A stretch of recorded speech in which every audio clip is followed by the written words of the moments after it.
Welcome back to Telesur English. My name is Gladys Quesada, and these are the news at this time of the day.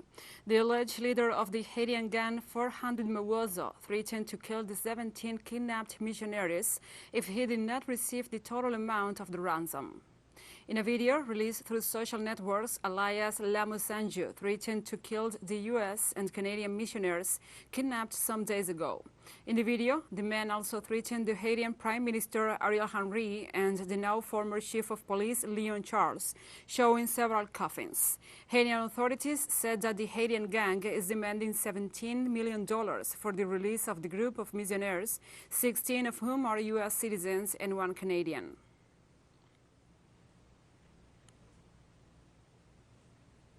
And as we briefly said before, Haiti's director of the National Police, Leon Charles, resigned on Thursday amidst the escalation of violence in the Caribbean country.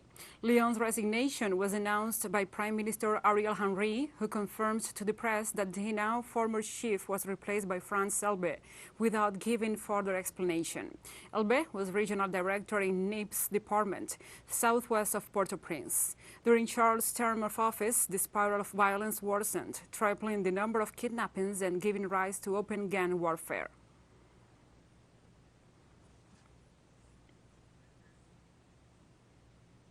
And we continue. Jamaican police confirmed the arrest of one of the Colombian military involved in the assassination of Haitian President Jovenel Moïse on July 17th.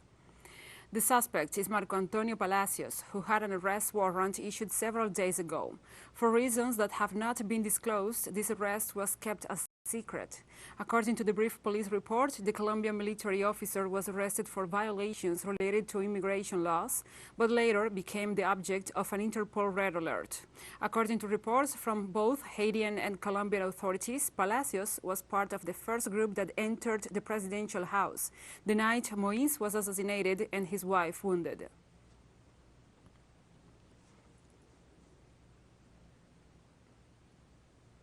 Now we continue. Chilean fishermen protesting to demand a return to work at one of the country's major seaports were shot at by the Navy, causing various injuries.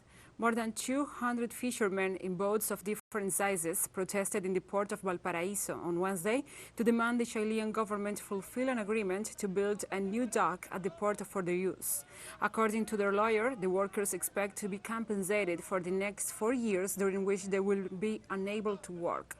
8 years ago, the fishermen were temporarily removed from an area of the port of Valparaíso, where they operated due to construction works.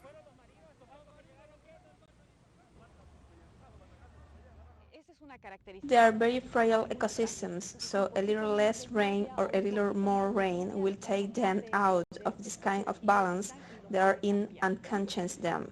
They are unique ecosystems in the sense that the plants that survive here have to have a series of very particular strategies just to allow them to survive here. The main user of water at the moment is agriculture, food production, so in order to be able to adapt to a climate crisis scenario, we need to understand the natural processes as well. These laboratories are in fact a natural laboratory for us.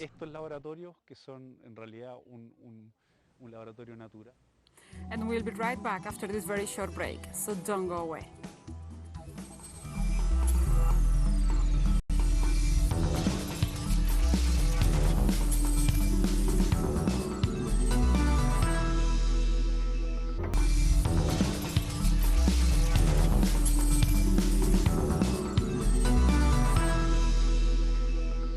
Welcome back.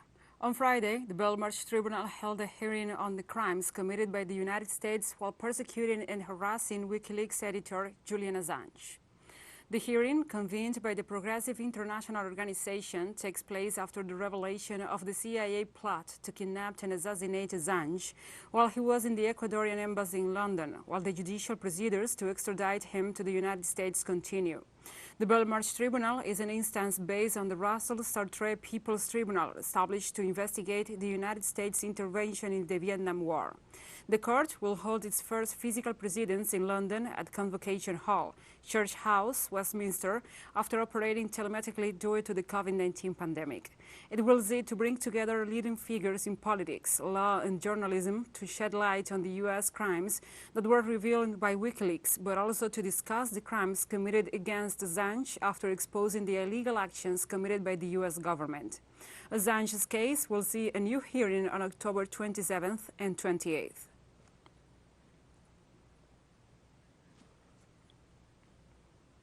Addressing the hearing, Tariq Ali, historian and original member of the Russell-Sartre Tribunal, recalled the role of Western powers silencing the crimes during the Vietnam War. He also stressed Assange exposed the war on terror carried out by the U.S. has been the target of the brutality of the U.S. policies, and he should never be in jail. Now, Julian exposed another set of wars. Basically, he exposed the so-called war on terror, which began after 9/11, has lasted 20 years, has led to 6 wars, millions killed, trillions wasted. So what do you say to people like Chelsea Manning and Julian, who's the principal target of the legal and judicial brutalities taking place? Jeremy Corbyn, member of the UK Parliament and founder of the Peace and Justice Project, referred to the Afghanistan and Pakistan invasion and the media campaigns that manipulated international opinion about these Central Asian countries. Corbyn also criticized the media narratives that went unchecked and stressed the role of Julian Assange in exposing them. Of the media and of real journalists is absolutely enormous in that. And Julian Assange has paid a very, very, very high price for his lifelong determination to expose the truth. Why? Is it because he has some idea that he can make himself famous by exposing the truth? Or is it something much stronger and much more moral than that?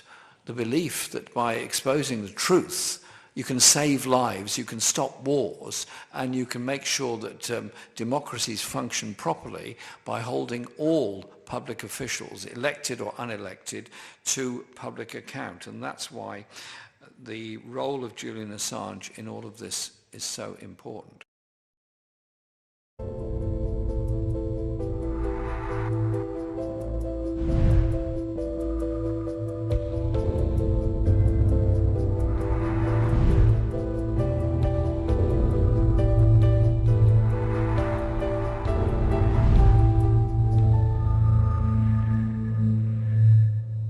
Now we address other topics. The president of Venezuela, Nicolás Maduro Moros, announced on Thursday that the country will begin the production of the Cuban COVID-19 vaccine Abdala in January 2022 after a meeting with the Deputy Prime Minister of Cuba, Ricardo Cabrizas.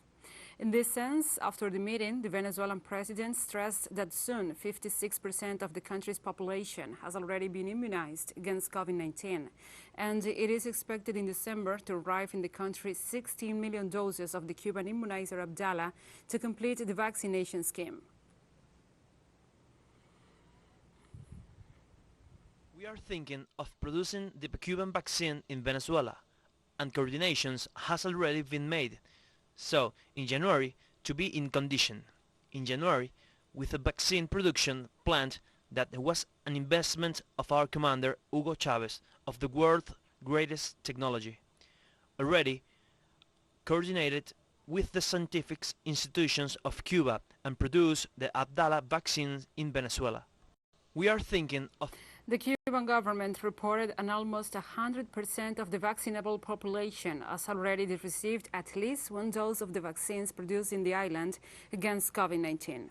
Foreign Minister Bruno Rodríguez Parrilla referred to the rapid progress achieved through the national vaccination campaign, highlighting that 99.6% of the population has received at least 1 dose of a vaccine. The Foreign Minister also pointed out that 70% of Cubans have been fully vaccinated, while the efforts continue to ensure 90% are fully vaccinated by the end of November. Authorities emphasize that the objective of the vaccination plan is to save lives.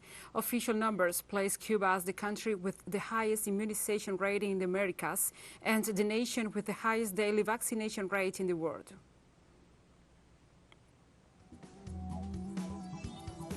And we have more stories coming up after this final short break, so stay with us.